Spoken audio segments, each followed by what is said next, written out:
नाफेडचे कांदा खरेदीचे दर वाढून आता ₹2160 ₹2335 प्रति क्विंटल झालेले आहेत. याच्यामुळे बाजारामध्ये कांद्याच्या दरावर काही परिणाम होईल का? कुठल्या कांद्याचे बाजारभाव वाढतील आणि कुठल्या कांद्याचे बाजारभाव कमी होऊ शकतात?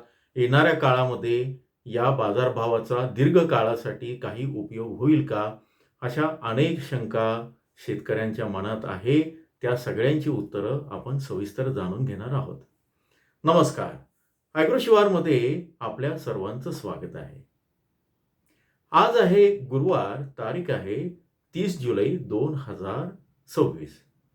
काल बुधवार रोजी म्हणजे 29 जुलै 2026 रोजी एक कन्झ्युमर अफेअर मिनिस्ट्रीचं एक पत्र त्यांनी जारी केलं. या पत्रामध्ये काय लिहिलेलं आहे की महाराष्ट्रामध्ये जी नाफेड आणि NCCFच्या माध्यमातून जी खरेदी सुरू आहे त्या खरेदीचे दर आता जे आहे ते 30 तारखेपासून नवीन होतील. म्हणजे काय होतील ते आता ₹2335 प्रति क्विंटल असे होतील. कुठल्या योजनेच्या अंतर्गत? तर PSF योजनेच्या अंतर्गत, प्राइस स्टॅबिलेशन फंड. आता याच्यामध्ये दुसरी एक महत्वाची गोष्ट आहे की कुठल्या दर्जाचा कांदा खरेदी होणार. कालपर्यंत जो कांदा खरेदी केला जात होता तो URS ग्रेडचा म्हणजे 30% डॅमेज असलेला आणि 35 mm पेक्षा सुद्धा किंवा 35 mm किंवा त्यापेक्षा सुद्धा कमी आकाराचा कांदा खरेदी होत होता. त्यामुळे झालं काय की मागच्या काही दिवसामध्ये दलाल सक्रिय झाले आणि त्यांनी शेतकरी बाजूला राहिले, सरकारही बाजूला राहिलं आणि त्यांनी मध्य प्रदेश म्हणा, नाशिकचा कसमादे पट्टा असेल, पिंपळगाव बसवंत आहे, लासलगाव आहे, जिथून जो माल मिळेल तो सगळा भरायला सुरुवात केली, कारण त्यांना एक कोटा पूर्ण करायचा होता. पण आता माफ करा, आजपासनं 30 जुलैपासनं URS ग्रेडचा म्हणजे गोल्टी गोल्टा ॲव्हरेज बिलो ॲव्हरेज कांदा नाफेडकडनं खरेदी केला जाणार नाही. तर नाफेडचा खरेदीचा जो निकष आहे तो काय असणार? A ग्रेडचा किंवा अ दर्जाचा 1 नंबर क्वालिटी कांदा खरेदी केला जाईल. त्याला ₹2335 प्रति क्विंटल बाजारभाव मिळेल. आता A ग्रेडचा किंवा 1 नंबर क्वालिटी म्हणजे काय की त्याचा रंग चांगला असावा, तो 45 ते 60 मिलीमीटर पर्यंत असावा त्याचा आकार, त्याला कोंब आलेले नसावे, त्याला काजळी आलेली नसावी आणि तो कोरडा असावा, दीर्घकाळ टिकेल अशा पद्धतीचा तो असावा. या संदर्भातले नाफेडचे निकष तुम्हाला माहिती आहे. मग त्याला जखमा नसाव्या वगैरे वगैरे. आता सध्या पिंपळगावचा जर विचार केला तर मागच्या 2 दिवसात पिंपळगाव बसवंत जी संपूर्ण महाराष्ट्रामधले ज्या महत्त्वाच्या बाजार समित्या आहेत त्यापैकी एक आहे लासलगाव, दुसरी आहे पिंपळगाव बसवंत नाशिक जिल्ह्यामध्ये. इथे साधारण जो वरच्या दर्जाचा किंवा 1 नंबर क्वालिटीचा कांदा आहे त्याला बाजारभाव मिळत आहेत जास्तीत जास्त ₹30 आणि 25 ते ₹30 या दरानं तो विकला जातोय. लासलगावमध्ये गेला तर तिथंही तशीच परिस्थिती आहे.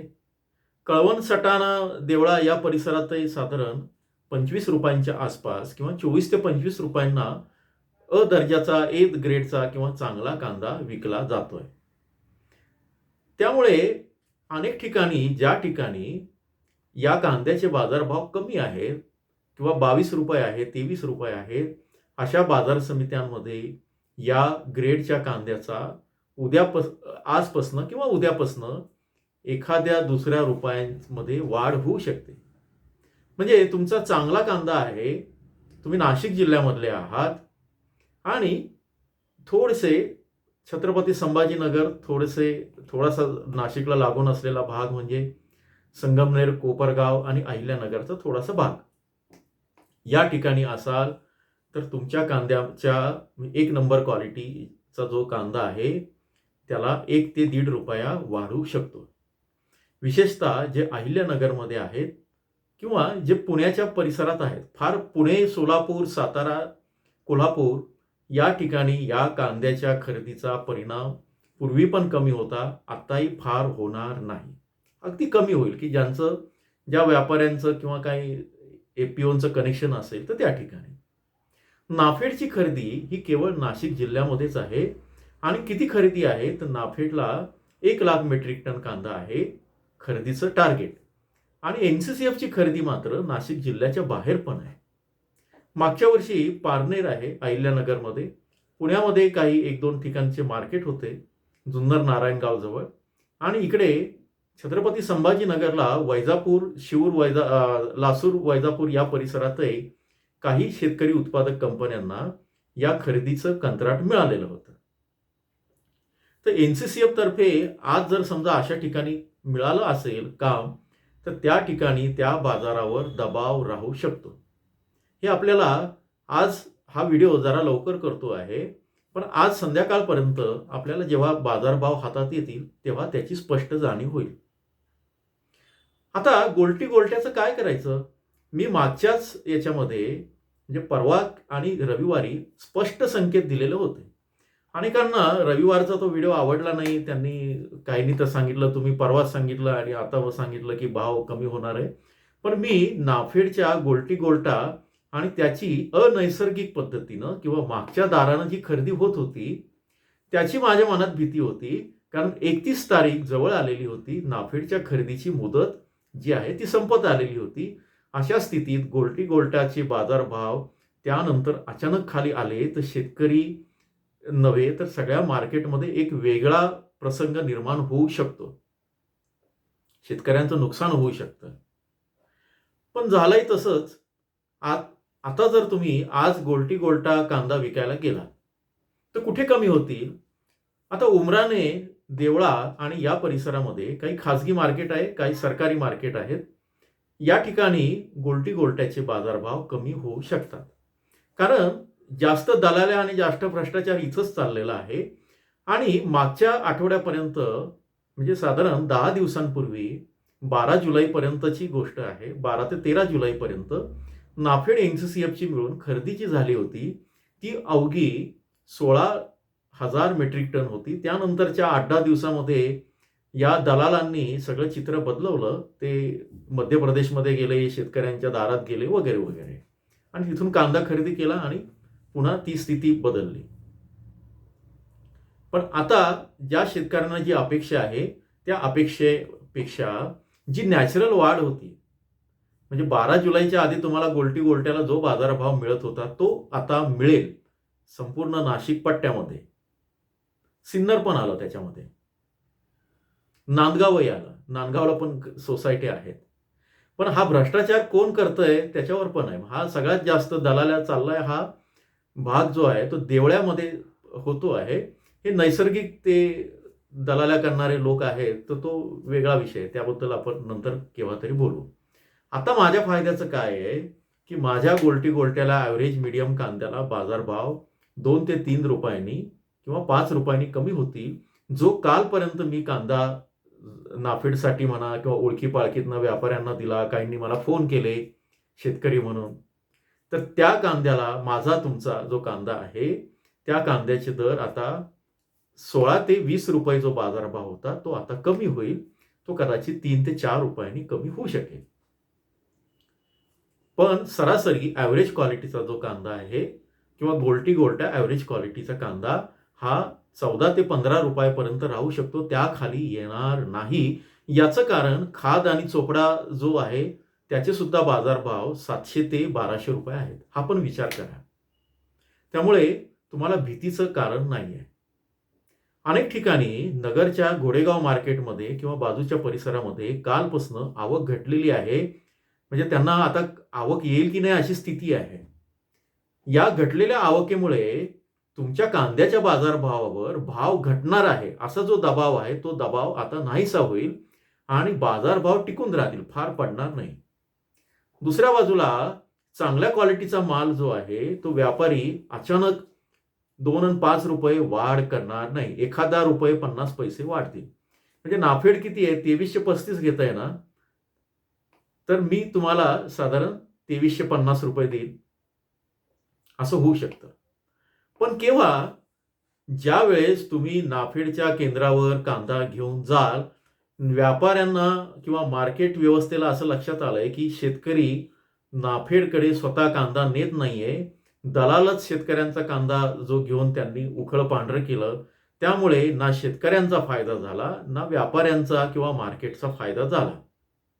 त्यामुळे नाफेडचे बाजारभाव ₹2150 जेव्हा झाले किंवा 2125 झाले, त्याच काळामध्ये ज्या व्यापाऱ्यांनी बाजारभाव वाढवले होते 2 ते 3 रुपयांनी, ते आता भीतीच्या सावटाखाली आहेत. ते पण तुम्हाला सांगायला हरकत नाही. त्यांची मानसिकता नाहीये, कारण त्यांना काय वाटत होतं, की हा कांदा शेतकरी स्वतः नाफेडला देतील. तसं झालेलं नाही. अनेक शेतकऱ्यांनी चुकीच्या माहितीवर, अफवांवर विश्वास ठेवून नाफेडला कांदा दिलाच नाही.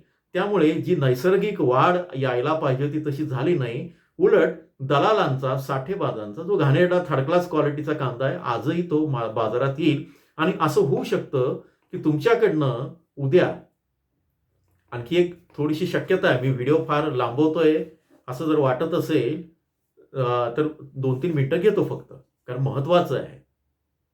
आता गोलटी-गोलट्याची खरेदी होणार नाही. URS क्वालिटीचा कांदा विकत घेतला जाणार नाही. असं जरी असलं तरी काही जे लोक आहेत घोटाळेबाज, ते काय करतील, उद्या बाजारभाव पाडतील गोलटी-गोलट्याचे ₹12, ₹10, ₹9 आणि तोच कांदा मागच्या दारानं जुनी पावती बदलून, जर सर्व्हरमध्ये छेडछाड करता येत असेल किंवा त्यांनी काही जागा रिकामी सोडली असेल, एंट्र्या भरत नाही, 8-8 दिवस एंट्र्या भरत नाही, ते पण लक्षात घ्या. तर तसं जर असेल आणि एंट्री न भरणं 8 दिवस ही माहिती मला जी मिळाली ती पक्की असेल, तर उद्या तुमचा ₹12 कांदा नाफेडला ₹21 मागच्या तारखेमध्ये दाखवला जाईल. त्यामुळे शक्यतो आता तुम्ही अतिशय ॲव्हरेज आणि खराब कांदा असेल तरच द्या. चांगल्या क्वालिटीचा गोल्टा, विशेषतः गोल्टा असेल तर थोडं थांबा. 4-5 दिवसानंतर त्याचे भाव नॅचरल जी बाजाराची वाढ आहे, त्या वाढीनुसार ते परत पूर्वपदावर येतील. अर्थात थांबायचं की विकायचं हा तुमचा प्रश्न आहे. कारण आतापर्यंत आपल्याला खूप वेगवेगळ्या लोकांच्या वक्तव्यानं, व्हायरल पोस्टनं आपण इतके कन्फ्यूज झालो होतो, की आपण ना नाफेडला कांदा दिला, ना धड बाजाराचाही फायदा आपल्याला झाला. या सगळ्या याच्यामध्ये आताही तुमच्या मनात जी शंका आहे, आजही तुमच्या मनात गोंधळ आहे, तर तो गोंधळ असल्यानं तुम्ही तुमच्या पद्धतीनं विचार करा. माझं म्हणणं काय आहे, की कॉम्पिटिशन आहे. मला नाफेडनी समजा ₹2 जास्त मिळाले, तर मी नाफेडला विकेन. पण मला नाफेडच्या तुलनेत पिंपळगाव, लासलगावला किंवा उमराण्याच्या बाजारामध्ये, देवळ्याच्या बाजारामध्ये जर चांगला भाव मिळत असेल, मी तिकडे विकेन. तर हा सगळा भाग आहे. निष्कर्ष सांगतो. निष्कर्ष काय आहे? चांगल्या क्वालिटीचा कांदा जो आहे, त्याची खरेदी सुरू होईल. त्याला बाजारभाव मिळतील नाफेडच्या तुलनेत आणि ही किती खरेदी होणार तेही सांगतो. आता 31 तारखेपर्यंत जी खरेदीची मुदत होती ती वाढवून पुढे असं सांगितलं जातंय, की गव्हर्नमेंटनी काय निर्देश दिले होते, की URS क्वालिटीचा 60% कांदा म्हणजे ॲव्हरेज बिलो ॲव्हरेज 60% कांदा घ्यायचा आणि 40% कांदा हा चांगल्या क्वालिटीचा घ्यायचा. असे संस्थांना निर्देश दिलेले होते. पण आता असं सांगितलं जातंय, की URS क्वालिटीचा कांदा मागच्या 8 दिवसात इतका भरला आहे, तो सुमारे 1 लाख मेट्रिक टन आणि आधीचा जो काही 16-17 लाख मेट्रिक टन आहे, असं मिळून नाफेडचं जे 60% खरेदीचं नाफेड NCCFचं टार्गेट पूर्ण झालेलं आहे आणि 1,20,000 मेट्रिक टन त्यांची खरेदी झालेली आहे. म्हणजे 60% खरेदी पूर्ण झालेली आहे नाफेड आणि NCCFची. आता त्यांनी मुळात हे वाढवणारच नव्हते, ही खरेदी पुढे नेणारच नव्हते, पण नेली आणि आता 40% म्हणजे त्यांना आता किती पाहिजे? 80,000 मेट्रिक टन कांदा चांगल्या क्वालिटीचा पाहिजे. आता हा 80,000 मेट्रिक टन कांदा चांगल्या क्वालिटीचा म्हणता हा ॲव्हरेज क्वालिटीचा सुद्धा जाऊ शकतो. त्या ठिकाणी जे स्टॉकिस्ट आहे, जे घोटाळेबाज आहे, जे दलाल आहे, त्यामध्ये काही व्यापारी पण आहे जे APOला जोडलेले आहेत. त्यांचा कांदा मागच्या दारानं जो ॲव्हरेज क्वालिटीचा आहे, दिसायला जरा बरा आहे. पण त्या पद्धतीनं ते नाफेड NCCFला देऊ शकतात. त्या केसमध्ये तुम्हाला थेट फायदा होण्याची शक्यता कमी आहे. याला उपाय एकच आहे, की नाफेडच्या केंद्रावर जाऊन दबाव टाकणं, 10-10, 20-20 शेतकऱ्यांनी जाणं, 50 शेतकऱ्यांनी जाणं आणि कुठल्याही लोकांच्या फार नादी न लागता एकत्र येणं म्हणजे आपल्याच लोकांकडनं आपणच भाव पाडून घेणं असं नव्हे. प्रत्येक वेळेस तुम्हाला जागृत राहावं लागणार आहे. जेन झीच्या आंदोलनात त्यांनी कुठल्याही पक्षाला सहभागी करून घेतलं नव्हतं, ते यशस्वी झाले. तसं तुम्हाला नाफेड एनसीसीएफ असो किंवा तुमची बाजार समिती असो, जे तुम्हाला फसवत आहेत, त्यासाठी आता तुम्हाला कुठलाही माझ्यासारखा यूट्यूबर असो, ॲग्रोशिवार असो किंवा कुठल्याही संघटना असो, यांच्यापेक्षा तुम्हीच महत्त्वाचे आहात. तुम्हालाच पुढाकार घेऊन आता एकत्र येऊन भांडावं लागणार आहे. नसेल तर शांतपणे जे भाव पदरात पडतील ते पाडून घ्या. 80,000 मेट्रिक टनाची खरेदी बाकी आहे आणि त्यामुळे चांगल्या क्वालिटीचे कांदे ज्या ठिकाणी कमी दरात जात आहेत, तिथे 1 ते 2 रुपये, एखादा रुपया आज उद्या आणि पुढच्या आठवड्यात व्यापारी बघतील आणि त्यानुसार तो आणखी एखादा रुपया वाढवून म्हणजे नाफेडपेक्षा 2 रुपयांनी वाढू शकतो. म्हणजे तुमचा जो कांदा परवा जर 20-21 रुपयांनी गेला असेल, तशाच शेतकऱ्यांनी तक्रारी पण केलेल्या आहेत की गोल्टी गेला 21 रुपयांनी आणि चांगला कांदा गेला 20 रुपयांनी. तर आता उलटं होईल आणि त्या चांगल्या कांद्याला कदाचित 22-23 रुपये आणि त्याच्या पुढे बाजारभाव राहू शकतात. एकूण ऑगस्टचे जे व्हिडिओ आपण केलेले होते त्यानुसार सौम्य तेजी, स्थिरतेकडनं सौम्य तेजीकडे बाजार जाणार आहे ऑगस्टमध्ये. हे मी परत वारंवार सांगतो. तुम्हाला पटेल पटणार नाही, कारण प्रत्येक वेळेस मला बाजारभाव मिळावा, बाजारभाव वाढत आहेत म्हणून मी वरती हेडिंग देईल की कांदा वाढणार आणि आतमध्ये पण सांगणार नाही आता वाढणारच आहे, तुम्हाला खूप फायदा होणार आहे, प्रचंड 40-50 रुपये बाजारभाव मिळणार आहे, असं सांगून मी माझं स्वतःची आणि तुमची दोघांची फसवणूक करू इच्छित नाही. ॲग्रोशिवार नेहमी स्पष्ट सडेतोड बोलत आलेला आहे. आता कांदा विकायचा ठेवायचा हा तुमच्या मनावर आहे. किती विकायचा, काय विकायचं हे आपण सांगितलेलं आहे. मेंबरशिप व्हिडिओमध्ये मात्र आपण ते सांगत असतो. तुम्हाला जर या संदर्भातली माहिती पाहिजे असेल, डिटेल जिल्हावार बाजारभाव काय राहतील, तुम्ही मेंबरशिपच्या व्हिडिओला जॉईन करून ते बघू शकता आणि तुमच्या लक्षात येईल की हो हे खरं आहे. मागचे पण यांचे अंदाज असेच झालेले होते. 95 ते 100% खरे आहेत. जाता जाता सांगतो, घाबरू नका, पॅनिक सेल करू नका, काळजी करू नका. टप्प्याटप्प्याने जे आहे ते तुमचं नेहमीचं सेल मार्केट चालू राहील. ते फार खाली घसरणार नाही. भविष्यात वाढेल का? होय, वाढणार आहे. त्याविषयी मी वेळची वेळी माहिती देत जाईन. जोडून राहा. चॅनलला नवीन असाल तर तातडीनं सबस्क्राईब करा, बेल आयकॉनला क्लिक करा, कारण पुढचे व्हिडिओ येतील आणि तुम्हाला ते अपडेट मिळालं नाही असं व्हायला नको. तुमच्या प्रतिक्रियांचं स्वागत आहे. धन्यवाद.